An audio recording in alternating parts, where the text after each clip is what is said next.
نړۍ هېوادونه.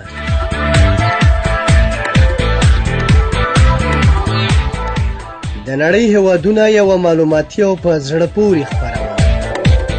د نړۍ هېوادونه تاسې له نړۍ سره اشنا کوي. دغه خپرونه تاسو د نړۍ د جغرافیوي، تاریخي، سیاسي، اقتصادي او فرهنګي بهیره خبروي.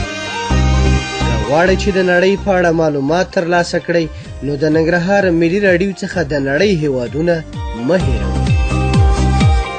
دغه خپرونه هره دوشنبه سهار 10 بجې او بیا ځلې سې شنبه مازدیګر 4 بجې اورېدلی شئ.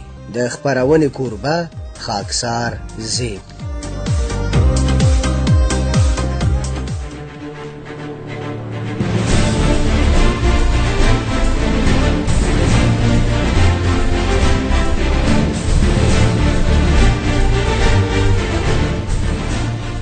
د ننګرهار د ملي راډیو قدرمن اردوونکو سلامونه، احترامات مې ومنئ په دې تمه چې روغ جوړ خوشحاله اوسئ. ګران اردوونکو، د نړۍ د هېوادونو د پېژندنې خپرونه چې په دې خپرونه کې موږ تاسو ته د نړۍ د بېلابېلو هېوادونو په باره کې معلومات درکوو. قدرمن اردوونکو، په تېره خپرونه کې تاسو د بلجیم هېواد په باره کې معلومات اورېدم، په دې تمه چې هغه خپرونه ستاسو د خوښۍ وړ ګرځېدلې وي او د بلجیم هېواد په باره کې مو معلومات ترلاسه کړي وي. ګران اردوونکو، په نننۍ خپرونه کې به تاسو ته بوسنیا او هرګوزینیا هېوادونه پېژنم، په دې تمه چې د خپرونې تر پایه سره پاتې شئ.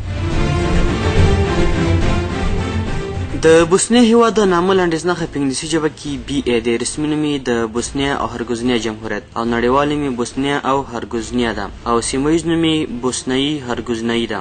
بوسنیا هېواد په ختیځه نیمه کره، شمالي نیمه کره، بوسنیا د بالکان د ټاپووزمې په شمال لویدیځه برخه کې د ادریاتیک سمندرګي ته ډیر نږدې، د سربیا او مونتیګرو، یوګوسلاویا او کروشیا په منځ کې د ختیځ طول البلد د 14 درجو څخه تر 20 درجو او د شمالي عرض البلد د 42 درجو څخه تر 45 درجو ترمنځ پروت دی.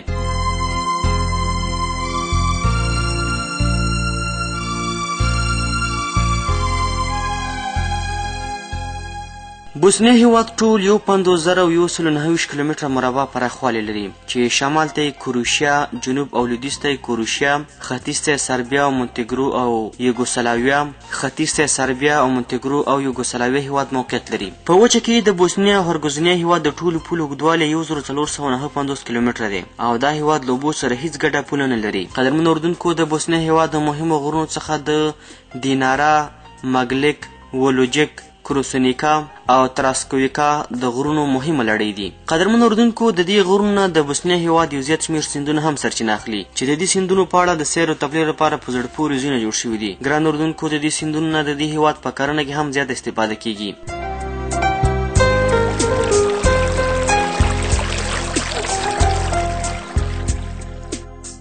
او همداشان د بوسنیا هېواد د غرونه ډیر شنه او ښه د استوګنې وړ دي چې په لوړو څوکو باندې د سیل او تفریح لپاره په زړه پورې ځایونه جوړ شوي دي چې خلک ورته د سیاحت لپاره ورځي. د بوسنیا هېواد د لوړو څوکو څخه د مګلیک څوکې دي چې 2386 متره، د ولجوک څوکه چې 2.316 متره او کروسنیکا څوکه 2226 متره جګوالی لري.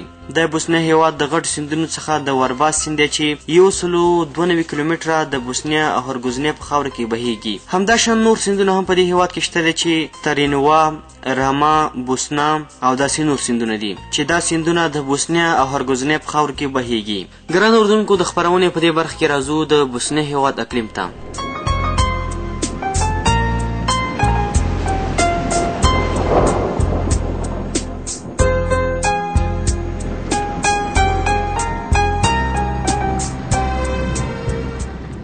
بوسنیا او هرګوزینیا عمومي، قارهیي او په جنوبي او جنوب لویدیځو سیمو کې مدیترانې هوا لري. د دې هېواد دوبی وچ او تود دی او ژمی سوړ او اوږد دی. د بوسنیا او هرګوزینیا د پایتخت سرایو په شاوخوا سیمو کې د دوبي تودوخې منځنۍ درجه 18.1 سانتي ګریډ ثبت شوې ده. په دې سیمه کې د تودوخې لوړه درجه 30.5 سانتي ګریډ او سړه ښکتنۍ درجه 1.8 سانتي ګریډ شته. په بوسنیا او هرګوزینیا کې هر کال په منځنۍ توګه 12 ملي متره ورخ کیږي.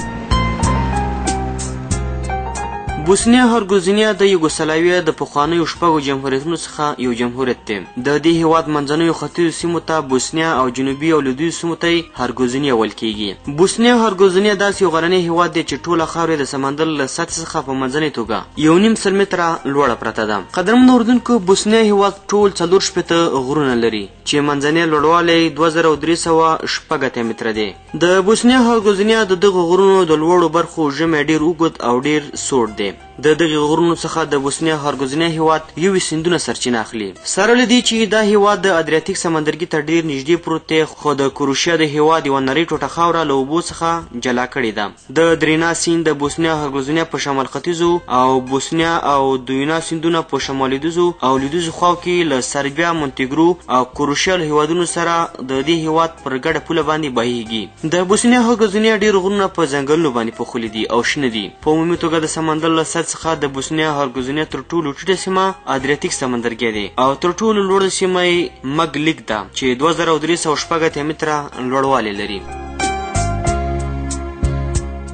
د بوسنیا هیواد پایتخت د سرایو ښار دی. په دې هیواد کې په 1 کیلومتر مربع کې 9 نفر، په 1 میل مربع کې 204 نفره، په ښارونو کې 43% او په کلیوالو سیمو کې 52% اوسیدونکي ژوند کوي. په دې هیواد کې په 1000 کسانو کې زیږیدنه 12.55 نفره او په 1000 کسانو کې مړینه 8.33 نفره. د نفوسو د زیاتوالي کلنۍ وده په بوسنیا هرګوزینیا هیواد کې 0.45%. په 1000 زیږیدلو ماشومانو کې د مړینې اندازه 1.8 ماشومان، هلکان 4.5 او انجونې 19.08. د ژوند تمه په منځنۍ توګه په بوسنیا هرګوزینیا هیواد کې 2.50 کاله ده. په نارینه‌و کې 9.28 کاله او په ښځو کې 15.15 کاله ده. په بوسنیا هرګوزینیا هیواد کې یوه ښځه په عمر کې 1.1 ماشومان زیږوي. د بوسنیا هیواد د اوسیدونکو نژاد سپین بوسنیک دی. همداشان په دې هیواد کې سرب، مونتیګرو او نور الماني او مقدوني نژاد خلک هم په دې هیواد کې ژوند کوي. په بوسنیا هرګوزینیا هیواد کې 40% اوسیدونکي د اسلام د مبارک دین پیروان دي. الله اکبر یا امری صلی، الله اکبر علی التجلی، الله اکبر یا امری صلی، الله اکبر علی التجلی.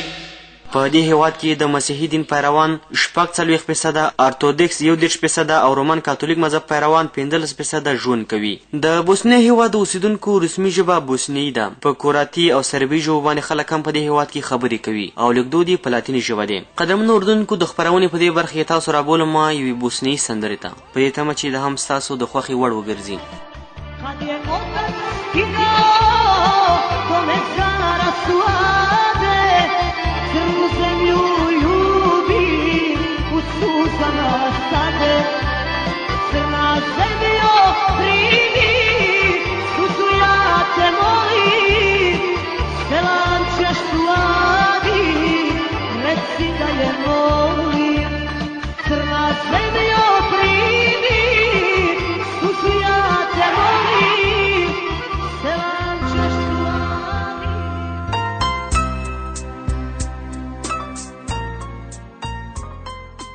بوسنیا هرګوزینیا د دیوتون د کال 1945 د سپتمبر په میاشت کې د تړون له مخې په 2 برخو ویشل شو.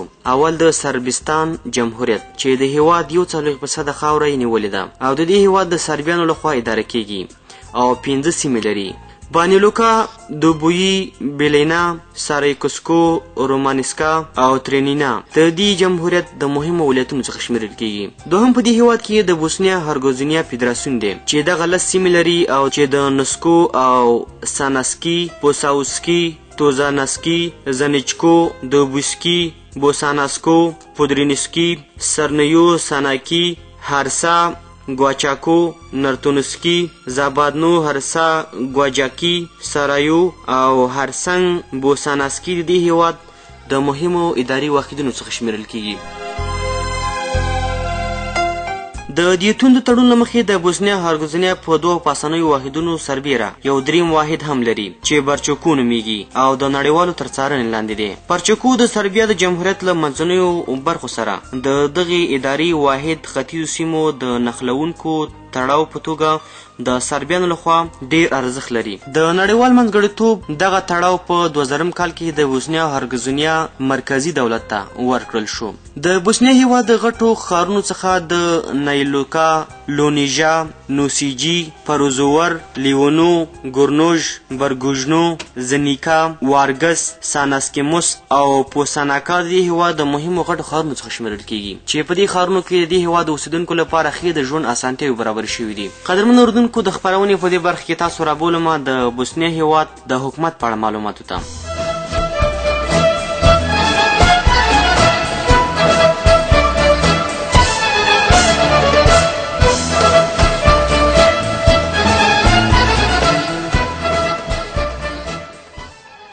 بوسنیا هرګزونیا د دیوتون د تړون له مخې داسې یو حکومتي جوړښت لري چې په نړۍ کې ساری نه لري. په دغې ژر ماتېدونکي جوړښت کې د بوسنیا هرګزونیا د درې ګونو قومونو ډلو د سیاسي مشرانو توافق اړین دی. کله ناکله ډېرې ستونزې لري. دا حکومتي جوړښت نړیوالو ټولنو داسې وخت رامنځته کړ چې د بوسنیا هرګزونیا د درې ګونو قومو ډلو سیاسي مشرانو یو پر بل اعتماد نه درلودلو. هغه وخت داسې مسلې هم ترخه وي چې د دغې مشرانو توافق ته د نه رسېدو له امله راتلونکي وخت ته ځنډېدلې دي. د بوسنیا هرګزونیا حکومتي سیستم داسې دی: اول د بوسنیا هرګزونیا دولت، دویم د بوسنیا هرګزونیا د فدراسیون دولت، دریم د سربسکا د جمهوریت دولت او څلورم د برچاکو د سیمې اداره. د بوسنیا هرګزونیا درې لومړني اداري واحدونه ځان له جمهوریس او ټولې څلور واړه برخې اجرایه، مقننه، پارلمان او قضایه لري. د برچاکو سیمه د بوسنیا هرګزونیا د مرکزي دولت لخوا اداره کیږي. د دیتون تړون په کال 1995 کې د سپتمبر په 14 لاسلیک شو. د بوسنیا هرګزونیا د دولتي جوړښت اداره، واحدونه او نور اړونده مسایلو په هکله قانوني حیثیت لري. د بوسنیا هرګزونیا دولت د بوسنیا هرګزونیا فدراسیون د سربسکا د جمهوریت ځان ته خپل اساسي قوانین لري. بوسنیا هرګزونیا جمهور ریاست یوه شورا لري چې د یوګوسلاویا د اساسي قانون له مخې په کال 1904 کې منځته راغله. دغه شورا تر 1909 میلادي کال پورې 9 غړي درلودل چې د 1909 له ټاکنو وروسته دغه شمېره 7 کسانو ته ورسېدله. په دې کې 2 مسلمان، 1 بوسناک، 2 سرب، 2 کرات او یو له نورو قومونو څخه راټیټ شو. د دیوتون د تړون دغه شمېره 3، 1 بوسناک، 1 سرب او 1 کرات ته راورسوله چې هر یوې د خپلې سیمې د حکومت په خوښه د 4 کالو لپاره ټاکل کیږي. د ټاکنو د هرې دورې په پیل کې هغه غړي چې ډېرې رای وګټي د بوسنیا هرګزونیا د دولتي شورا د مشر په توګه ټاکل کیږي چې په دې هیواد کې 8 میاشتې کار کوي. دا دنده د همدغې 3 کسانو ترمنځ د رایو د شمېر په تناسب د 8 میاشتو لپاره ادامه مومي تر هغې چې د شورا کاري موده پای ته ورسیږي.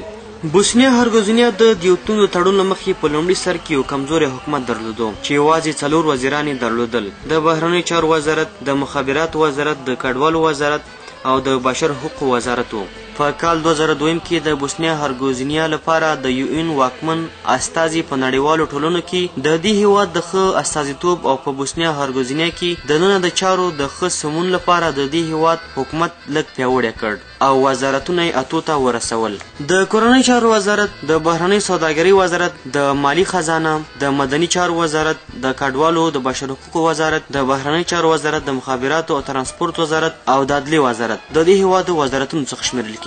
د بوسنیا هرګزونیا پارلمان 2 جرګې لري. لومړی ملي ولسواکي جرګه چې دا 2 غړي لري. ټول د دې هیواد د اداري واحدونو لخوا. د بوسنیا هرګزونیا د 28 سربسکا جمهوریت 14 غړي، د سربسکا جمهوریت د 14 غړو چې د 4 کالو لپاره ټاکل کیږي. دوهمه په دې هیواد کې د قومونو جرګه ده چې دا 15 غړي لري. 5 بوسنیکا، 5 سرب او 5 کرات دي. د بوسنیا هرګزونیا د فدراسیون او د سربسکا د جمهوریت د ولسي جرګې لخوا پیژندل کیږي او ټول د 4 کالو لپاره کار کوي. د بوسنیا هرګزونیا د ملي ولسواکي جرګې د قومونو د جرګې تیرې ټاکنې په 2011 کال کې شوې وي او راتلونکې ټاکنې به په 2014 کال کې ترسره شي. د بوسنیا هرګزونیا فدراسیون پارلمان هم 2 جرګې لري. لومړی ولسي جرګه چې دا 93 غړي لري او ټول د دغې فدراسیون د خلکو لخوا د 6 کالو لپاره ټاکل کیږي. دوهمه په دې هیواد کې هم د قومونو شورا ده چې دا 18 غړي لري چې 10 د بوسنیکا او 10 د کرات د اداري واحدونو لخوا او د 10 ګوندونو د ولسي جرګې لخوا ټاکل کیږي. ګران اورېدونکو د خپرونې په دې برخه کې راځو د بوسنیا هرزګوینیا هېواد د اقتصاد په اړه معلوماتو ته چې زما همکار سباون صمیم به په اړه معلومات درکړي.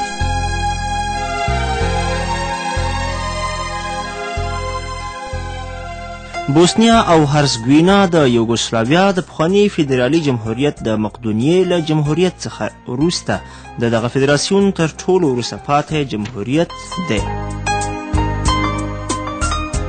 کرنه په دغه هیواد کې ټوله د خصوصي سکتور په لاس کې ده چې حاصلات یې د کروندو د وړوکوالي له امله لږ دي او دغه هیواد هر کال د خپل ډیر خوراکي توکي له بهر څخه واردوي. د بوسنیا او هرزګوینا په صنعتي سکتور کې استخدام له حد څخه زیات دی او د هغه میراث دی چې دغه هیواد ته د یوګوسلاویا د پخواني فدرالي جمهوریت له وخت څخه راپاتې دی. د یوګوسلاویا د هغه وخت مشر مارشال جوزف بروز تیتو د دغه هیواد د پوځي تولیداتو ډیرې کارخانې په بوسنیا او هرزګوینا کې ځای په ځای کړې او دغه وړوکی جمهوریت د یوګوسلاویا ډیر پوځي وسایل تولیدول. کورنیو جګړو د 1995 کلونو ترمنځ د بوسنیا او هرزګوینا د صنعتي سکتور تولیدات 80% کم کړل او ډیر کارګران وزګاره شول. د بوسنیا او هرزګوینا اوسنی اقتصادي نظام له هغه سوسیالیستي اقتصاد څخه رازیږېدلی دی کوم چې 50 کاله د دغه هیواد دولتي اقتصاد و او په دغه هیواد کې ژورې اغیزې له ورایه ښکاري.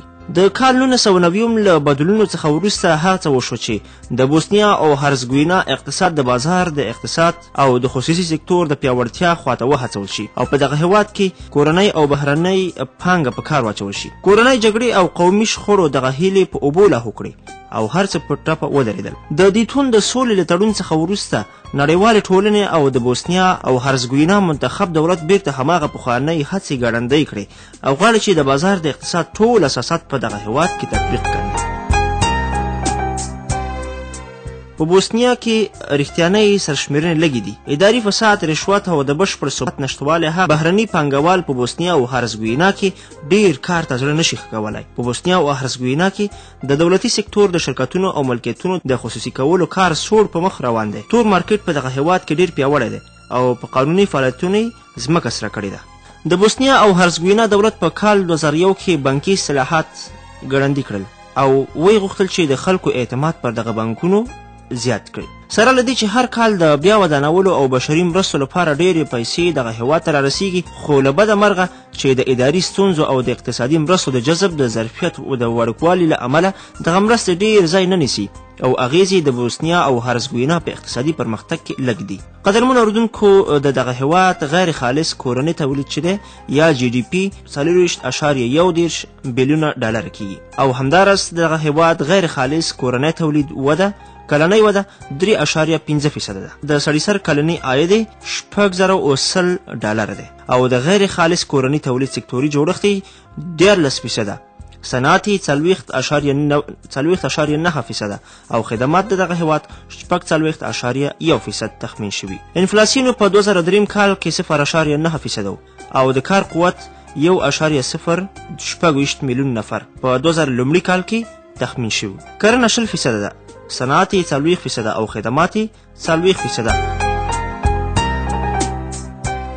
دغه هیواد خلک په 2003 کال کې 40% وزګار وو. عواید یې 3.1 میلیونه ډالر او لګښتونه 3.4 میلیونه ډالر وو. پولاد، د کاني موادو، تیل، سکاره، وسپنه، مګنیزیم، جست او بوکسیټ رایستل او د ځینو پروسس د پوځي الوتکو، ټانګونو او کوچنیو نقلیه وسایطو مونتاژ، سګریټ او تمباکو، ټوکران، موبل او فرنیچر، استهلاکي شیان، سمنټ او نور ساختماني مواد، کیمیاوي مواد او خوراکي توکي، غوړي، شراب او بیر د دغه هیواد صنعت بلل کیږي. د صنعتي تولیداتو کلنۍ وده په 2003 کال کې 5.5% وه. د برېښنا تولید په 2000 لومړي کال کې 9.98 بیلیونه کیلو واټه وه.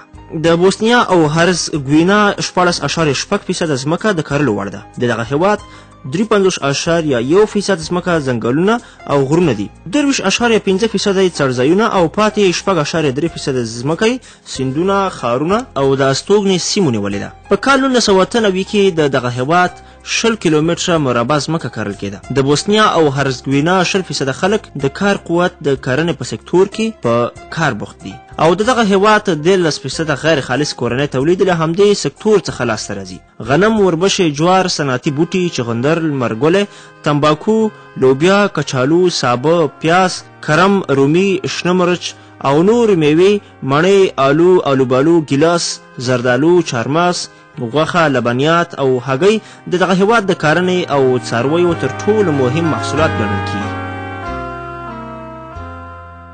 بوسنیا او هرزګوینا په کال 2002 کې 440,000 غواوې او غوایه، 670,000 پسونه او وزې 300,000 او 4.8 میلیونه چرګان درلودل. ناویلې د نوي پاتې چې په کال 2002 کې د بوسنیا او هرزګوینا د څارویو شمیره د 1991 په پرتله نیم په نیمه کمه شوې ده. په کال 2002 کې بوسنیا او هرزګوینا د 2500 ټنه کبانو په ګډون 22,000 ټنه غوښه تولید کړې ده.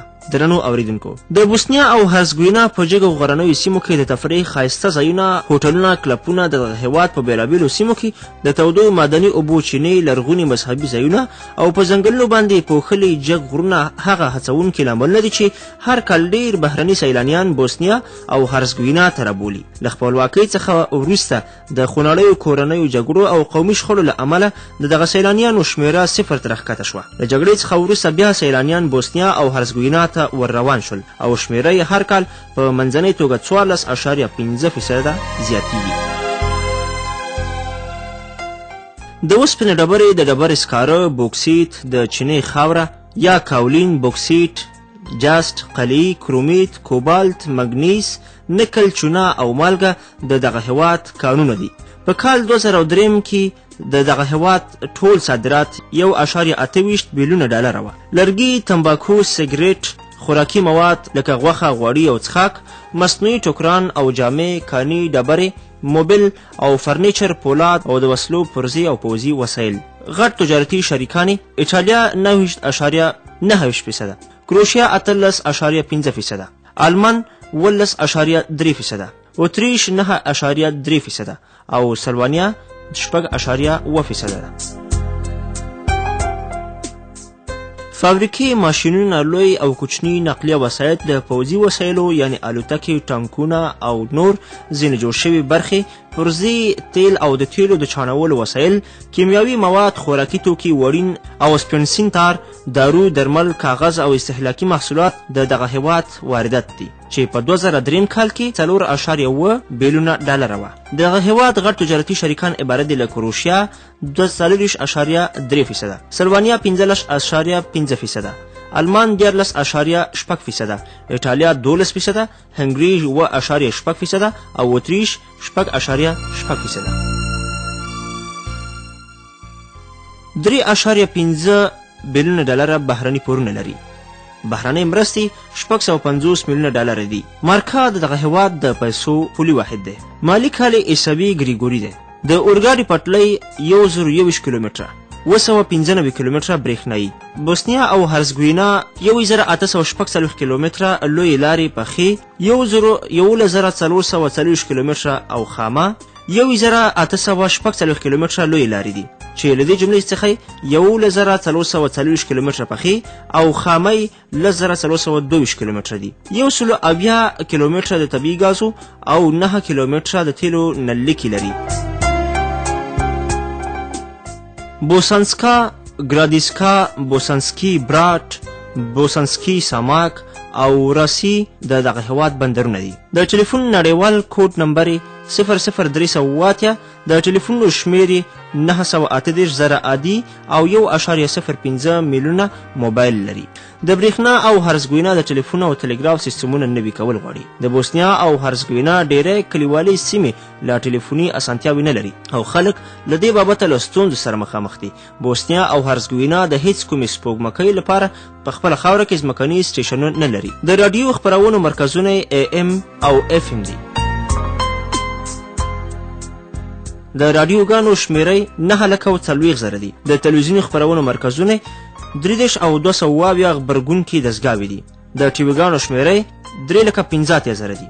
دغه هیواد د انټرنیټ کوډ BA دی او د انټرنیټ ګډونواله په 2002 کال کې 100,000 تعداد ته رسیده. ګران اردوونکو، د خپرونې په دې برخه کې راځو د بوسنیا هیواد د تاریخي پیښو باره کې معلوماتو ته چې زما همکاره مرسون ریوی په اړه معلومات درکړي.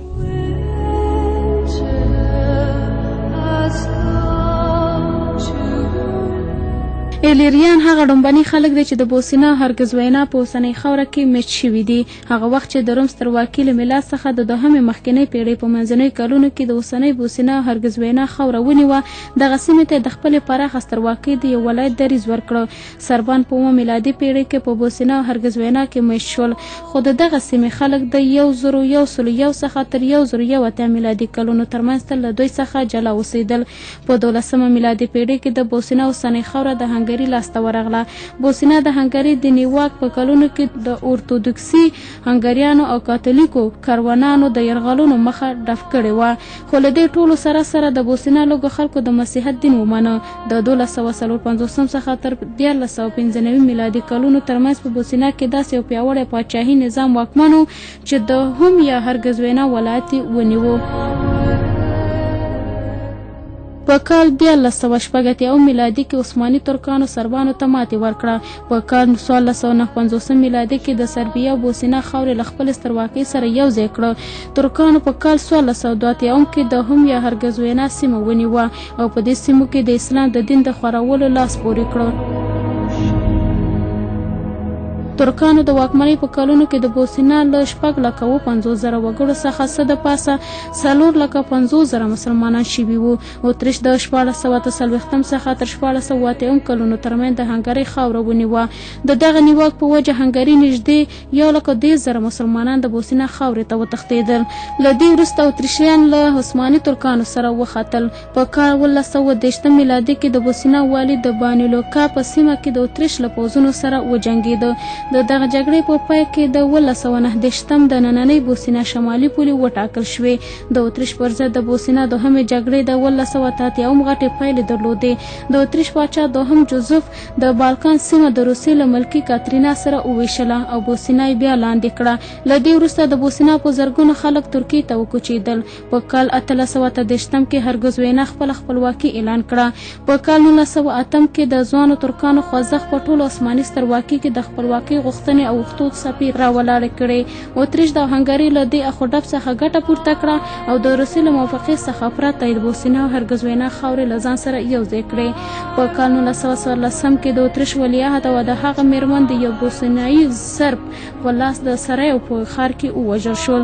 لومړۍ نړیواله جګړه په همدې پلمه پیل شوه چې لویه تباهي پیښه کړې وه.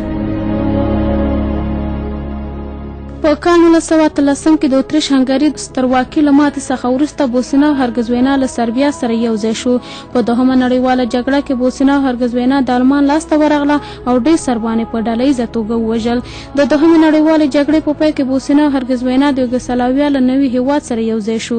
سره له دې چې بوسنیا او هرګزوینا د یوګوسلاویا فدرالي جمهوریت یو څه کورواکي درلوده، خو خلک یې خوشحاله نه وو او خپلواکي یې غوښته.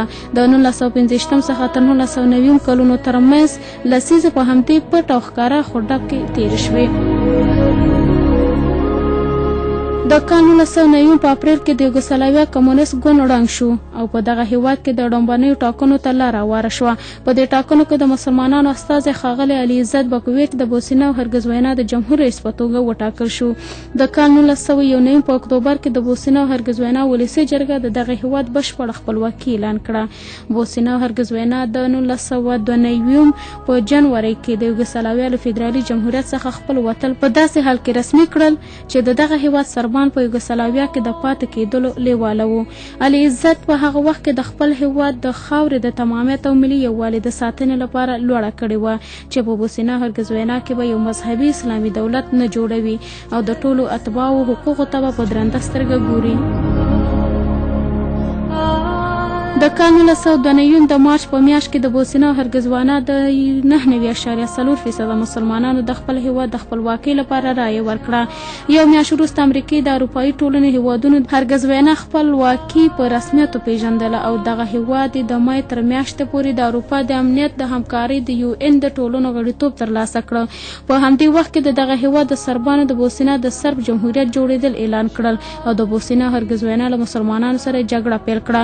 د کال 1993 په جنوري کې سربانو د بوسنیا هرګزوینا د لومړي وزیر مرستیال په سرایو کې ووژه او ان د مسلمانانو په کلیو د خلکو په ډله وژنه او قومي تصفیه لاس پورې کړه.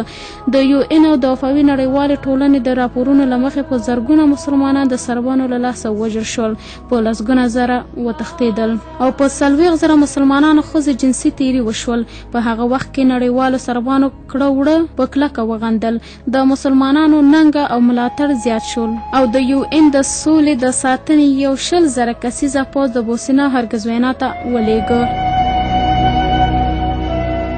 د کال 1993 په جون میاشت کې د یوګسلاویا جمهور رئیس اسلوبودان میلاسویچ پیشنهاد وکړ چې بوسنیا هرګزوینا د سربانو کارواناتو او مسلمانانو په 3 جلا سیمو وویشل شي او ټولې د یوګسلاویا د هیواد په اداري چوکاټ کې د کورواکا سیمو په توګه وپیژندل شي. دا پیشنهاد په داسې وخت کې وړاندې شو چې په ټوله بوسنیا هرګزوینا کې خونړۍ جګړه روانه وه او سربیت په توپخانې د دغه هیواد پر مسلمانانو باندې بارونه چلول. د کال 1999 د اپریل په میاشت کې د یو ان ټولنې په سربانو غږ وکړ چې د سرایو کلابندي پای ته ورسوي. روسیې دغه پیشنهاد ونه منه او د شمالي اتلانتیک یا ناټو تړون پوځونو په بوسنیا هرګزوینا کې په سربي پوځونو درانده هوایي ګزارونه پیل کړه. کرواتانو او سربانو استازي د امریکای د متحده ایالاتو د دیتون په ښار کې سره جرګه شول او تر 15 ورځو خبرو وروسته د پاریس په ښار کې داسې یو تړون لاسلیک کړ چې د بوسنیا هرګزوینا د مسلمانانو کرواتانو لپاره 51% خاوره د بوسنیا هرګزوینا د فدراسیون او د سربانو لپاره 49% سیمه د سربسکا جمهوریت په پام کې ونیو. له دې وروسته په بوسنیا هرګزوینا کې سوله راغله، ډېر کډوال بیرته خپلو کورونو ته ستانه شول او د لاهي نړیوالې محکمې په دغه هیواد کې د جنگي جنایاتو د مجرمینو د یوګسلاویا مشر میلاسویچ، د سربانو د پوځونو مشر جنرال راتکو میلادیچ او د بوسنیا د هرګزوینا د سربانو سیاسي لارښود رادوان کارجیچ د نیولو پریکړه وکړه. یا سرب ګوندونه د دغه هیواد د سیاسي ډګر څخه ګوښې ته شول او لاره په بوسنیا او هرګزوینا کې د رښتیاني سولې، ورورولۍ او ملي یووالي ته اواره شوه.